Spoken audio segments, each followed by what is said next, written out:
I'm Alex Howard, and welcome to Conscious 2. My guest today is Jeff Salzman. Hi, Jeff. Hi, Alex. And Jeff is an integral thought leader and host of the Daily Evolver podcast and blog. And actually last year, we did an interview recorded at the Integral European Conference in Budapest, exploring why should we care about the news. It was kind of looking at the idea that a lot of people on the spiritual path can be somewhat disengaged from current affairs. And part of what I really love about the Daily Evolver series is the way that it looks at complex current affairs issues from a conscious, more spiritual perspective. So I was really curious to do a part 2 to the interview, exploring not just why should we care about the news, but why should we show up? Why should we really engage with some of the complex issues that exist in the world around us? So firstly, Jeff, thank you for being here. I'm happy to have another dialogue. I really enjoyed our conversation last time. Me too. So, maybe a starting point is that it seems to me that a lot of people on an inner path tend to emphasize the inner over the outer. Yeah. It's like they really attend to and take care of their inner landscape and what's going on. But when it comes to things outside of them, there's not the same level of engagement. Yeah. Is that something you see? And if so, why do you think that is? I think so. I think, and I think that, for a lot of people, I hate to say it's too depressing, but it's kind of like that, where you don't feel like there's a lot you can do, that there's a lot of hope, that the world is full of suffering and pain, and it is. But this is where an integral view really helps, because we see that, there is a cultural evolution, and there's an evolution of consciousness that is happening, and that at some point, one realizes that we sort of change the model from that things shouldn't be happening, that Syria or poverty or the climate or whatever, the idea that this shouldn't be happening, because it is. And we always want to make friends with reality. And that's difficult to make friends with. It is, yeah, because it's so painful. Right. And we move from that kind of a model that things are wrong, we have to fix it, that it's hopeless, it's too big, to a model that we're actually growing. So we haven't been kicked out of paradise. We haven't made God mad. We haven't made Gaia mad. We are growing out of the swamps. And when we realize that humanity is actually moving towards ever greater unfoldings of goodness, truth, and beauty, then we realize that we're on the winning side here. Even though it's difficult. Even though it's difficult, yeah. And that changes everything. That changes the whole complexion of things, because we move from this, contraction, this contracted ego, basically, contracted consciousness of human beings are a cancer on the planet. What have we screwed up, and we have to fix it, to no. A 6-year-old is not a defective 12-year-old. It's just a stage on the path. Right. And with that, we realize that, we can get in the game and fight the good fight and actually take heart, because humanity is moving forward, and that's a beautiful thing. And I guess one of the challenges is all we can compare to, or we tend to compare to, is what we see around us and what we knew 5, 10, 20 years ago, and we forget how incredibly far we've come over decades and hundreds of years. Yeah, exactly. And we always have, integral theory, and I'll just do a quick little map of it. Integral theory tells us that humanity has grown through certain predictable stages of development. We have pre-modern, we have modern, we have postmodern, and then integral, purports to be the stage beyond postmodern. So the postmodern. That's what we're trying to do, is figure out what is that, So one of the things we see is that one of the features of each of the previous stages is that it all has an idea, an ideal of how things ought to be. For the traditionalists, it's when the 13th caliphate takes over or Jesus comes back. It's basically a spiritual, religious idea. The modern ideal is that everybody becomes rational, and everybody thinks things through and becomes dispassionate. And we realize that doesn't really work. And then we move to postmodern, which has this idea that basically nothing works. It becomes a very sort of depressed, and we see this in our, sort of the green, there's a sort of depression that we're living in an ever-darkening world. And so at Integral, we realize that there's a piece of the truth in all of those, and that when we see that there's a movement that each of those includes more of life, each of them includes more of the truth, then there's a heartened quality that comes online at that point. But it's interesting that we reach that point where, in a sense, there is this kind of disengagement and pulling away, and somehow the people that have the most developed moral compass, like the people that actually have the capacity to see some complexity and to understand things in a different way, are not engaging. And then what we end up with is people often that have a lower moral compass driving world events forwards. Yeah. Especially things like climate change, for example. We have a lot of very deep, complex, vested interests that have a huge amount of power around it. I guess you could look at the whole gun situation in America. It's like the hugely vested interests, people with lower moral compass, but right now winning the fight in a sense. Well, from an integral perspective, we would want to say, okay, what is the piece of the truth that every stage has? So we do see that there's an ideology of the left that says that nobody should have guns, and that we should all radically change our economies so that we stop greenhouse emissions and all of that good stuff. And there's a big piece of the truth there. We see that people on the right have this idea that government is the problem. That there's that actually, and there's arguments really supporting, even in guns in America, that gun violence is actually, in terms of per capita gun violence, is half of what it was in 1990. Is that right? Yeah, it is. Now, I mean, there's these big shootings that get a lot of attention. Yes. But what the right wants us to know, what conservatives want us to know, is that we can actually have guns and be safe with them. And so there's a piece of the truth to that. And there's also a growing, when people move out of the traditional mindset, it's like when we move to modern and postmodern, the idea of having a gun actually becomes repulsive. Right. Because we no longer see the world. I mean, one of the guiding principles of the traditional or the pre-modern point of view is that the world is in a cosmic battle between good and evil. And if you're not seeing the devil, if you're not seeing evil, then you're not paying attention, then you're being naive, okay? So once we grow out of that, we no longer even, the idea of defending ourselves or, having that kind of a worldview just becomes almost embarrassing.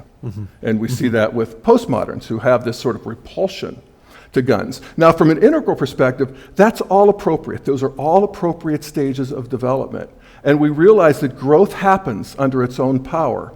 And actually, one of the ways that growth happens is through conflict and polarization.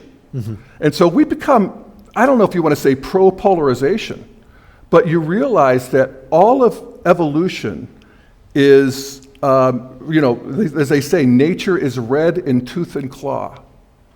That the way nature moves forward is through this competition and conflict. Yes. Now, I don't like that. I sort of blame God. I think it was a really bad idea to set it up that way.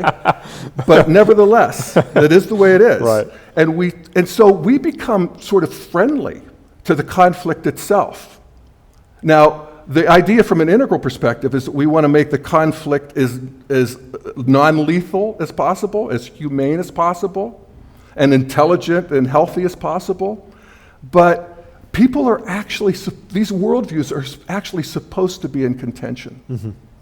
And that is, again, that changes the heart. When we realize there's a couple things that happen here as we move into a more integral or evolved activism. One is that we realize that the system itself is moving forward. We don't have to fix it. And it's moving forward through the kind of tensions that you're talking about. And it's moving, and then that's the second piece, is that the conflict itself is the engine of that moving forward. And so we just become radically friendly to that process, and then we can enter it, whether we're helping the refugees or whether we're factory farms or global climate or whatever it might be, we enter the fray. We enter the fight and we fight. But we're not fighting for an ideology. Again, all of these earlier stages have an ideology that they feel like they have to get everybody else on board. And if they don't, and until they do, the world's a mess. It's a fallen, corrupted place. Every one of them has a story of that, and how the other ones are actually the villains. Right. So integral is like, wait a second. This is actually part of the process of humanity growing forward. It's the engine growing, of change. failing, and failing forward, basically. Fighting and failing forward. Yeah, and it's interesting as well because one of the things that's happened in the UK at the moment is we have this pretty left-wing politician who is now the leader of the opposition party. So we have a right-wing party in government, although our right wing is almost your left wing in a sense. But anyway, and we have this politician, Jeremy Corbyn, who has, in a sense, captured the hearts of a lot of people that have been very disengaged with politics and world affairs, but in a way which is a very fixed worldview, a worldview of kind of opposition, a worldview of kind of not engage in any conflict, all conflict is wrong, a kind of moral high ground, which a lot of what is said sounds wonderful, but doesn't really meet reality of how the world actually is. Right. And so it's interesting in what you're saying about, in a sense, things grow forward through this kind of conflict of positions. But what you're actually seeing is a lot of people on a spiritual path in a very fixed position. Yeah. And in a sense, feeling they're taking a moral high ground, but actually they're creating more glue, which is sticking the system rather than helping it move forward. Yeah, that's right. And they'd actually rather go down in righteous flames. That's right. Than make any kind of moral compromise. Right. Moral compromise in their view.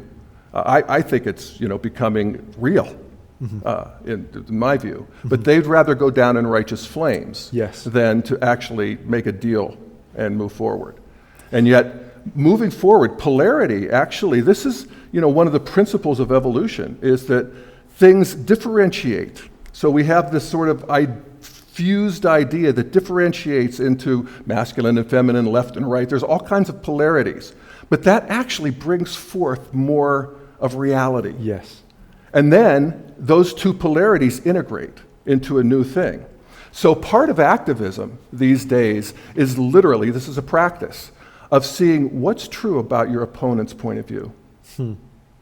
Because we know that the forward move is some integration of my point of view and your point of view, and that everybody has a piece of the truth. Yes.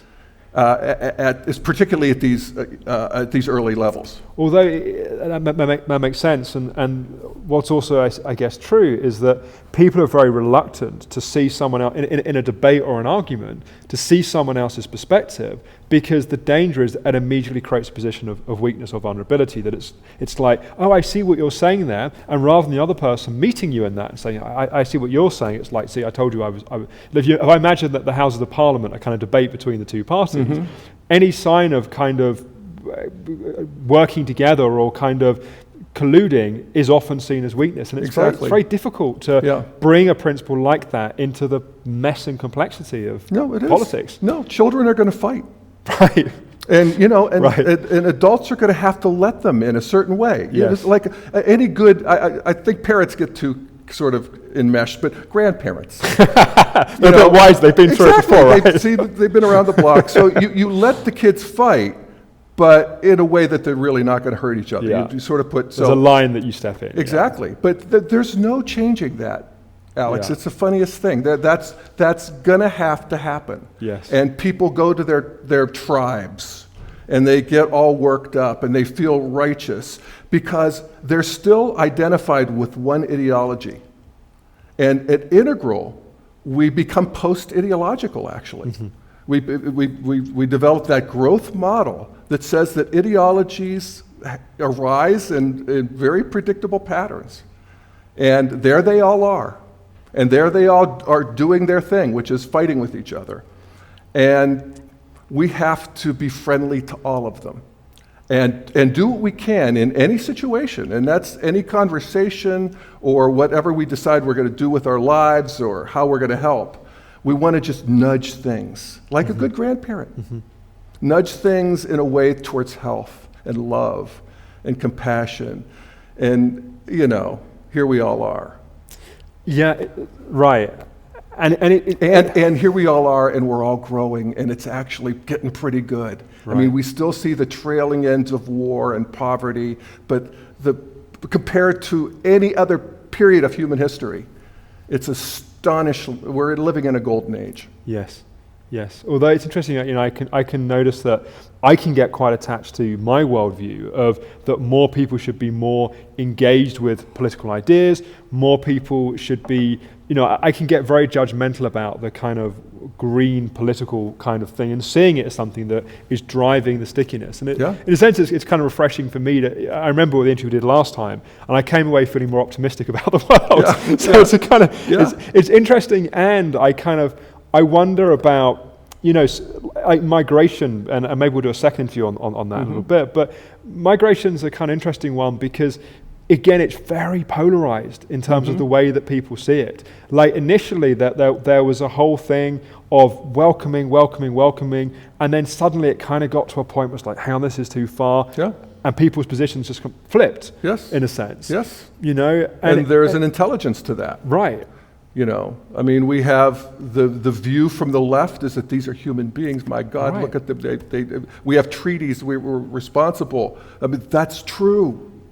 And then we have people on the right saying, wait a minute, culture matters. These British, German, French, these cultures that have developed into social democracies, which is a high level of development, that's been hard fought. Right. Hard won. That's precious. And we have to be careful that we don't risk that. Yes. And so they're both true. And this is a moral dilemma. I mean, life is full of them. God wants us to do moral dilemmas, apparently. Again, I don't approve, but he didn't ask me. How do you feel about leaders and leadership? It strikes me that, when Obama came into power, there was, in a sense, I remember thinking this can only go in one direction because there was so much over kind of positivity, like it's amazing we've got a black president, he's idealistic. It could only go in one direction. Yeah. And that seems to have led to a lot of disillusionment. Yeah. That now we're seeing these kind of swings actually to both sides. Certainly, and I'm obviously more aware of UK politics, but we have a swing to the left and to the right, which seems to be a disillusionment with whatever's in the middle, in a sense. But how are we going to find leaders that aren't these swings to the left or the right that actually can help us move forwards?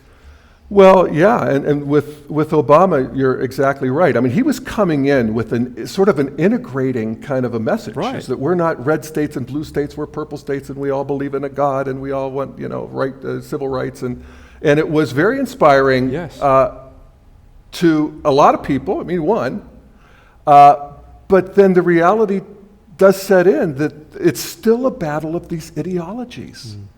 And part of what is the progress that's sort of hidden in this messy, painful process is that as people, as you say, sort of polarize to their tribes, there's a clarifying nature to that, so that we see that what's really left and what's really right. And what's really, we see that with masculine and feminine and other polarities. We actually want to make sure that those poles are clear, and strong and crystallized. And then there's an integration, because what happens when they're completely polarized like that is that things get sort of stuck and stalled, and we see that. And human beings just can't tolerate that Right. for long. We just get bored with it. Right.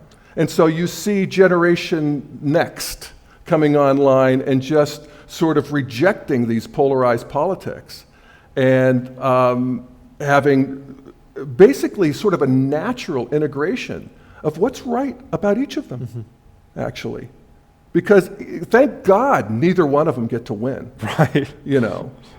I mean, part of, in a sense, what makes me nervous about the UK situation is having the leader of the opposition be so radical.